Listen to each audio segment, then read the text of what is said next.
Hello viewers, આજે આપણે બધાથી અલગ એવા સુરતી સ્ટાઇલ મગ બનાવવાના છે, જે ટેસ્ટમાં ખૂબ જ સ્વાદિષ્ટ લાગે છે. તો તેની રેસીપી જોઈ લઈએ. તો સૌથી પહેલાં આપણે સુરતી મગ બનાવવાના છે, તો તેના માટે એક ચટણી તૈયાર કરી લેવાની છે.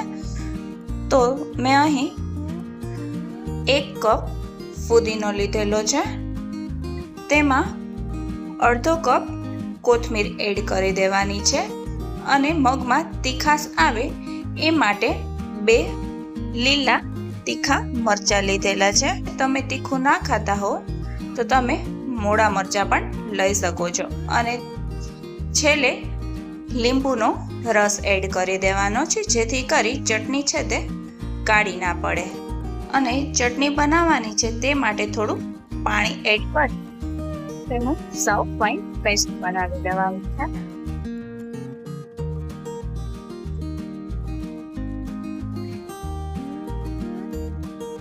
તમે વિડીયોમાં જોઈ શકો છો તે રીતની પેસ્ટ બનાવી તૈયાર કરી લેવાની છે. હવે મગ વઘારવાના છે, તો તેના માટે એક પેનમાં 4 મોટી ચમચી તેલ લઈ લઈશ. તેલ ગરમ થાય એટલે તેમાં આપણે વઘાર કરી લેવાનો છે. હવે તેલ ગરમ થઈ ગયું છે, તો તેમાં રાઈ અને હિંગનો વઘાર કરી લેવાનો છે.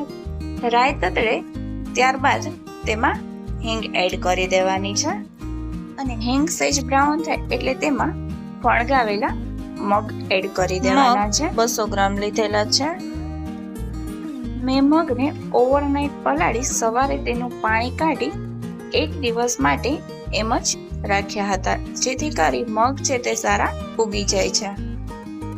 ત્યારબાદ હળદર અને મીઠું એડ કરી સારી રીતે મિક્સ કરી લેશું. હળદર મીઠું એડ કર્યા બાદ તેને 2 મિનિટ માટે આમ જ સાતળી લેવાનું છે. 2 મિનિટ થઈ જાય ત્યારબાદ તૈયાર કરેલી ચટણી હતી તેમાંથી થોડી એવી ચટણી આપણે પહેલા એડ કરી દેવાની છે, જેથી કરી મગમાં ફુદીનાનો સારો એવો ટેસ્ટ બેસી જાય. અને આમ જ ફરી પાછું 5 મિનિટ માટે સાતળવા રાખી દેશું. 5 મિનિટ સતળાઈ જાય ત્યારબાદ જરૂર મુજબ પાણી એડ કરી ફરી પાછું મિક્સ કરી લેવાનું છે.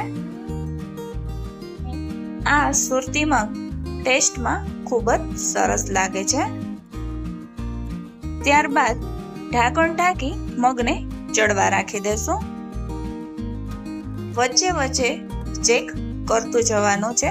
જો પાણી જરૂર પડે તો એડ કરી દેવાનું. ગેસની ફ્લેમ મીડિયમ રાખવાની છે અને આ મગ ચડતા 15 થી 20 મિનિટ જેવું થાય છે.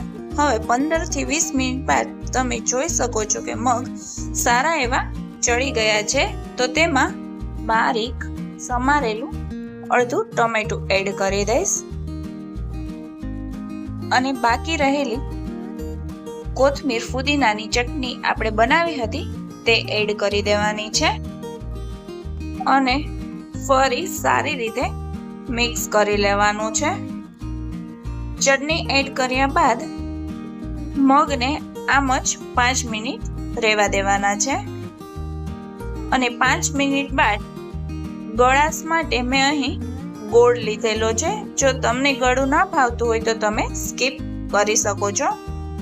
અને ત્યારબાદ લીંબુનો રસ એડ કરી દેવાનો છે અને ફરી પાછું સારી રીતે મિક્સ કરી લેવાનું છે. આ મગ તીખા, મીઠા અને થોડા ખાટા એવા હોય છે, એટલા માટે મેં ગોળ અને લીંબુ એડ કરેલા છે. બહુ રસો નથી રાખતી. જો તમને રસો ભાવતો હોય તો તમે થોડું પાણી એડ કરી રસો કરી શકો છો.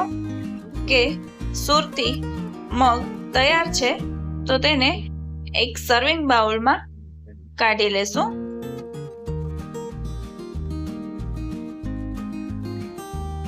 અને કોથમીરથી ગાર્નિશ કરી સર્વ કરીશું. અને આ મગ થેપલા, રોટલી અને કઢી સાથે ખૂબ જ સરસ લાગે છે. તો તમારા ઘરે તમે જરૂરથી ટ્રાય કરજો અને કોમેન્ટ બોક્સમાં જણાવજો. જો તમને મારો વિડીયો ગમ્યો હોય તો લાઈક, શેર અને સબસ્ક્રાઇબ કરવાનું ના ભૂલતા. અને ફરી પાછા આવી જ નવી રેસીપી સાથે મળીશું.